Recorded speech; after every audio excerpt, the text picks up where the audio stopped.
டெல்லியில் நிகழ்ந்த கார் வெடிப்பு சம்பவத்தில் உயிரிழந்தவர்களின் எண்ணிக்கை 13ஆக உயர்ந்துள்ளது. 16க்கும் மேற்பட்டோர் சிகிச்சையில் உள்ளதாக காவல்துறை தெரிவித்துள்ளது.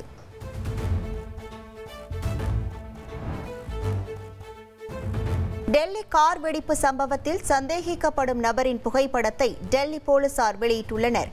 காஷ்மீரில் உள்ள அவரது குடும்பத்தினருடன் விசாரணை நடத்தி வருகின்றனர்.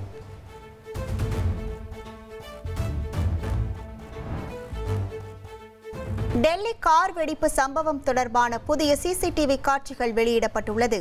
கார் வெடித்ததைத் தொடர்ந்து மக்கள் பதறி ஓடினர்.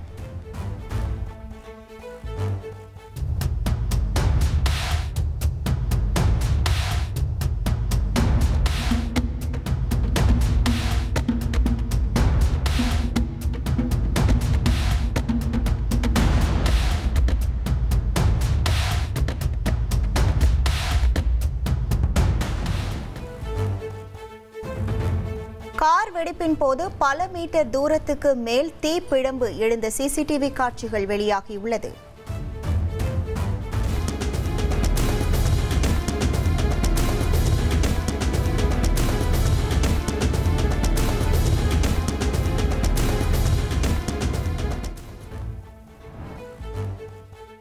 டெல்லி செங்கோட்டை அருகே வெடித்து சிதறிய கார் பார்க்கிங் பகுதியில் சுமார் 3 மணி நேரம் நின்றுள்ளது. சந்தேகிக்கப்படும் நபரும் காரிலேயே காத்திருந்ததாக கூறப்படும் நிலையில் பார்க்கிங்கிலிருந்து வெளியே வரும் காட்சிகள் சிசிடிவியில் பதிவாகியுள்ளது.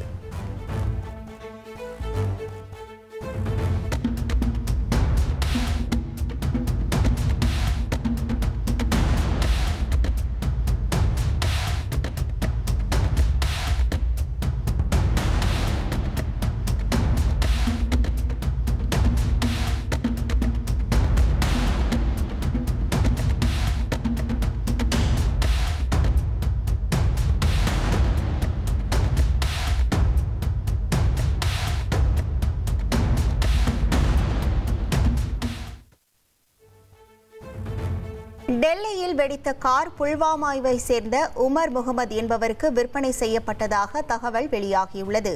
ஜெய்ஷ் இ முகமது அமைப்புடன் அவருக்கு தொடர்பு இருப்பதாகவும் கூறப்படும் நிலையில் விசாரணை தீவிரமடைந்துள்ளது.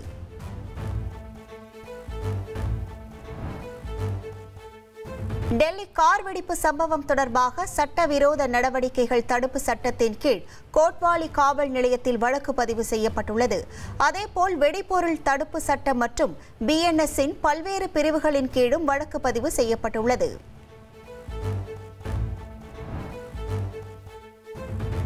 டெல்லி கார் வெடிப்பு சம்பவத்தை தொடர்ந்து டெல்லி கார் வெடிப்பு சம்பவத்தில் சந்தேகத்தின் பேரில் 4 பேரிடம் விசாரணை நடத்தப்படுவதாக தகவல் வெளியாகியுள்ளது. டெல்லி, ஹரியானா மற்றும் உத்தரப்பிரதேச எல்லைகளில் 2வது நாளாக தீவிர வாகன தணிக்கையில் போலீசார் ஈடுபட்டுள்ளனர். டெல்லி கார் வெடிப்பு சம்பவம் தொடர்பான வழக்கை தேசிய புலனாய்வு முகமையிடம் ஒப்படைக்கப்பட்டுள்ளது. வழக்கை உள்துறை அமைச்சகம் ஒப்படைத்த நிலையில் விசாரணையை NIA தொடங்கியுள்ளது.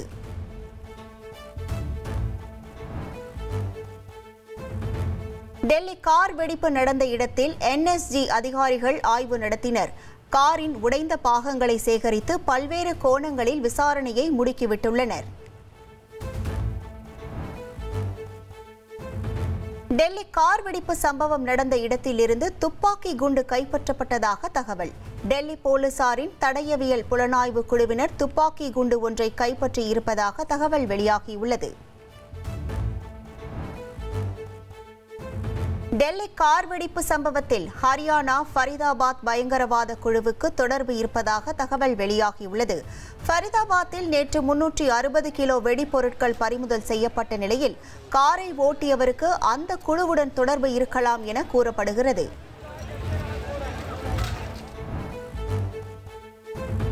ஜெய்ஷ் இ முகமது அமைப்புடன் தொடர்பில் இருந்ததாக மேலும் ஒரு பெண் மருத்துவரை டெல்லி காவல்துறையினர் கைது செய்துள்ளனர். ஹரியானாவில் நடத்தப்பட்ட தீவிரவாத தடுப்பு சோதனையில் 2900 கிலோ வெடி மருந்து பறிமுதல் செய்யப்பட்டதன் அடிப்படையில் நடவடிக்கை எடுத்துள்ளனர்.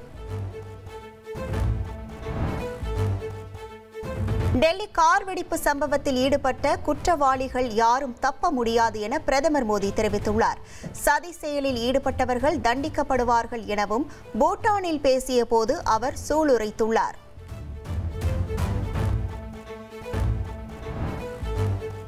டெல்லி கார் வெடிப்பு சம்பவம் தொடர்பான முதல்கட்ட தடயவியல் ஆய்வு அறிக்கை அமித்ஷாவிடம் ஒப்படைக்கப்பட்டுள்ளது. கார் வெடிப்புக்கு அமோனியம் நைட்ரேட் பயன்படுத்தப்பட்டதாக தகவல் வெளியாகியுள்ளது.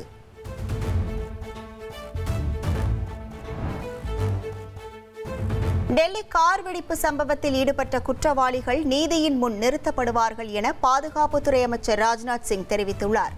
முழுமையான விசாரணை நடைபெற்று வருவதாகவும் அவர் விளக்கம் அளித்துள்ளார். வாக்காளர் பட்டியல் சிறப்பு தீவிர திருத்தத்தை கைவிடக் கோரி திமுக தலைமையில் மாவட்ட தலைநகரங்களில் ஆர்ப்பாட்டம் நடைபெற்றது.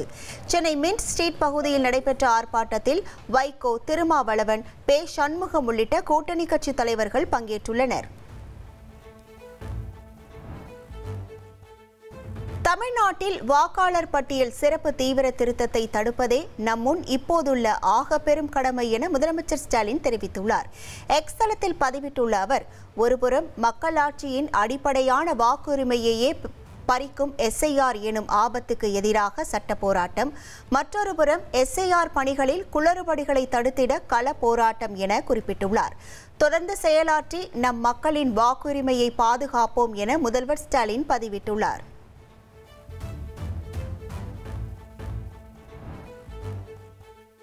வாக்காளர் பட்டியல் சிறப்பு தீவிர திருத்த பணி மக்களிடையே குழப்பத்தை ஏற்படுத்தும் என காங்கிரஸ் கட்சியின் மாநில தலைவர் செல்வ பெருந்தகை தெரிவித்துள்ளார். சென்னை சைதாப்பேட்டையில் நடைபெற்ற போராட்டத்தில் கலந்து கொண்டு பேசிய அவர், எஸ்ஐஆர் தொடர்பாக உச்சநீதிமன்றத்தில் வழக்கு தொடரப்பட்டிருப்பதாகவும் நிச்சயம் இதற்காக தமிழகம் போராடும் எனவும் கூறினார்.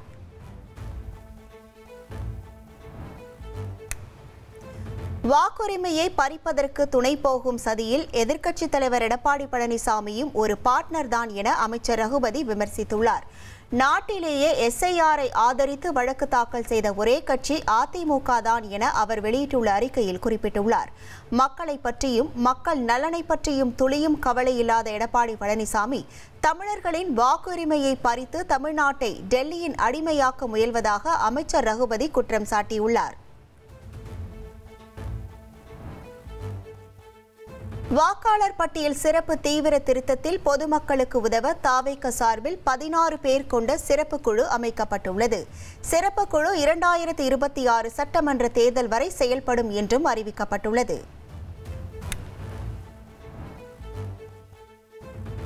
வாக்காளர் பட்டியல் சிறப்பு தீவிர திருத்தத்தை உடனே அமல்படுத்த மத்திய அரசு துடிப்பது ஏன் என திமுக எம்பி கனிமொழி கேள்வி எழுப்பியுள்ளார்.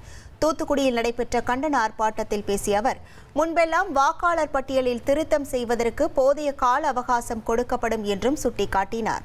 பொங்கல் பண்டிகையை முன்னிட்டு ஜனவரி 10ஆம் தேதி பயணம் செய்ய ரயில்களில் இன்று முன்பதிவு தொடங்கியது. ஜனவரி 9ஆம் தேதிக்கான முன்பதிவு நேற்று தொடங்கிய நிலையில் 5 நிமிடங்களில் டிக்கெட்டுகள் விற்று தீர்ந்தன. சென்னையில் ஆபரண தங்கத்தின் விலை 1760 ரூபாய் உயர்ந்துள்ளது. ஒரு சவரன் தங்கம் 93,600 ரூபாய்க்கு விற்பனையாகிறது.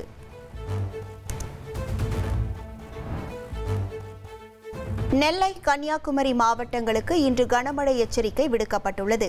ராமநாதபுரம், தூத்துக்குடி உள்ளிட்ட 4 மாவட்டங்களில் நாளை கனமழை பெய்யும் என வானிலை ஆய்வு மையம் தெரிவித்துள்ளது.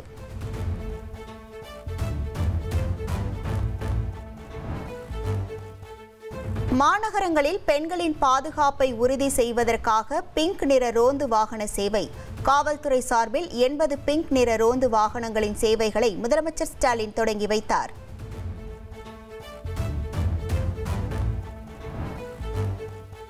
கருணாநிதியை முன்மாதிரியாக கொண்டு இளைஞர்கள் காலத்திற்கு ஏற்ப தங்களது திறனை மேம்படுத்திக் கொண்டே இருக்க வேண்டும் என துணை முதல்வர் உதயநிதி ஸ்டாலின் வலியுறுத்தினார்.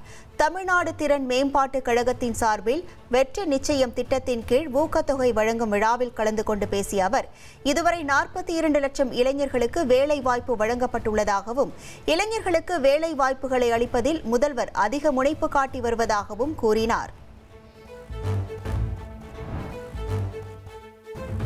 பகுதி நேர ஆசிரியர்கள் பணி நிரந்தரம் குறித்து விரைவில் நல்ல முடிவு எட்டப்படும் என பள்ளிக் கல்வி அமைச்சர் அன்பில் மகேஷ் தெரிவித்துள்ளார். பழனியில் உள்ள நகராட்சி மேல்நிலைப் பள்ளியின் 100ஆண்டு விழா நடைபெற்றது. இதில் கலந்து கொண்ட பிறகு செய்தியாளர்களிடம் பேசிய அமைச்சர் அன்பில் மகேஷ், RTE திட்டத்தின் கீழ் 72,000 பேர் தனியார் பள்ளியில் சேர்க்கப்பட்டிருப்பதாகவும் அந்த மாணவர்களிடம் வசூலிக்கப்பட்ட கட்டணத்தை குறிப்பிட்ட காலக்கெடுவுக்குள் திரும்ப கொடுக்க வேண்டும் எனவும் அறிவுறுத்தினார். அரசியல் கூட்டங்களுக்கான புதிய வழிகாட்டு நெறிமுறைகளை தாக்கல் செய்ய தமிழக அரசுக்கு மேலும் 10 நாட்கள் கால அவகாசம் வழங்கப்பட்டுள்ளது. வரும் 20ஆம் தேதி வரைவு வழிகாட்டு நெறிமுறைகளை தாக்கல் செய்ய சென்னை உயர்நீதிமன்றம் உத்தரவிட்டுள்ளது. அரசியல் கட்சி கூட்டங்களுக்கு தேவையில்லாத நிபந்தனைகளை விதிக்கக்கூடாது என தமிழக அரசுக்கு சென்னை உயர்நீதிமன்றம் அறிவுறுத்தியுள்ளது. பரப்புரைக்கு அனுமதி கோரிய தவேக தொடர்ந்த வழக்கில் தமிழக அரசுக்கு உத்தரவிட்டுள்ளது.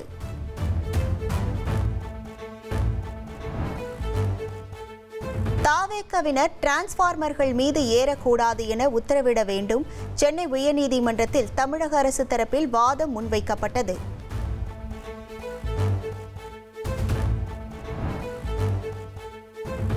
கரூர் கூட்ட நெரிசலில் காயமடைந்த 2 பேர் சிபிஐ விசாரணைக்கு ஆஜராகியுள்ளனர்.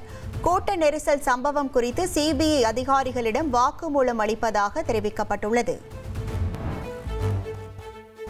போதைப்பொருள் வழக்கு தொடர்பாக நடிகர் ஸ்ரீகாந்த் அமலாக்கத்துறை அலுவலகத்தில் ஆஜராகியுள்ளார். சம்மன் அனுப்பப்பட்டதை தொடர்ந்து விசாரணைக்கு ஆஜராகி இருப்பதாக தெரிவிக்கப்பட்டுள்ளது.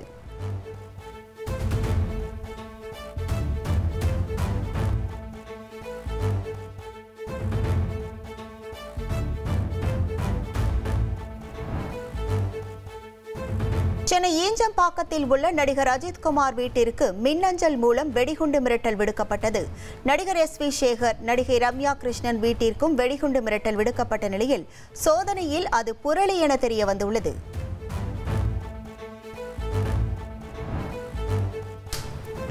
பீகாரில் நடைபெறும் இறுதிக்கட்ட தேர்தலில் பிற்பகல் 3 மணி நிலவரப்படி 60.4% வாக்குகள் பதிவாகியுள்ளன. 122 தொகுதிகளில் வாக்குப்பதிவு நடைபெறும் நிலையில் வரும் 14ஆம் தேதி வாக்கு எண்ணிக்கை நடைபெறுகிறது.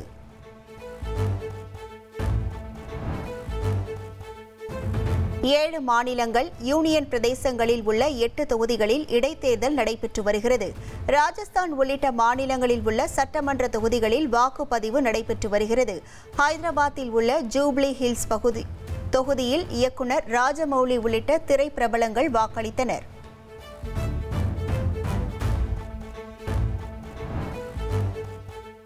இரண்டு நாள் அரசுமுறை பயணமாக பிரதமர் மோடி பூட்டான் சென்றடைந்தார்.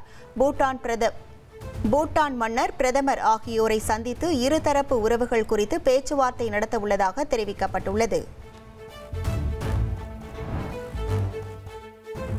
பழம்பெரும் பாலிவுட் நடிகர் தர்மேந்திரா நலமுடன் இருப்பதாக அவரது மகள் இஷா தியோஸ் தெரிவித்துள்ளார்.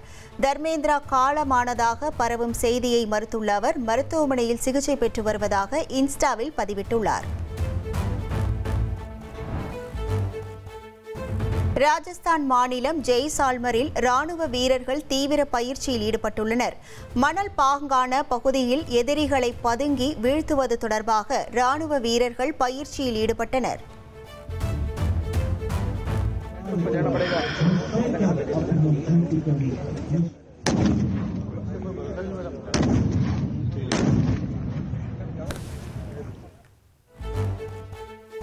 ரஷ்யாவிடமிருந்து எண்ணெய் வாங்குவதை கணிசமாக குறைத்துள்ளதால் இந்தியா மீதான வரி குறைக்கப்படும் என்று அமெரிக்க அதிபர் ட்ரம்ப் தெரிவித்துள்ளார்.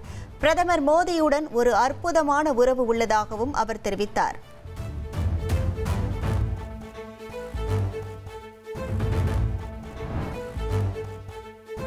இந்தியாவுடன் கடந்த காலத்தில் இருந்ததை போல் அல்லாமல் வித்தியாசமான ஒரு ஒப்பந்தம் செய்ய உள்ளதாக அமெரிக்க அதிபர் ட்ரம்ப் தெரிவித்துள்ளார்.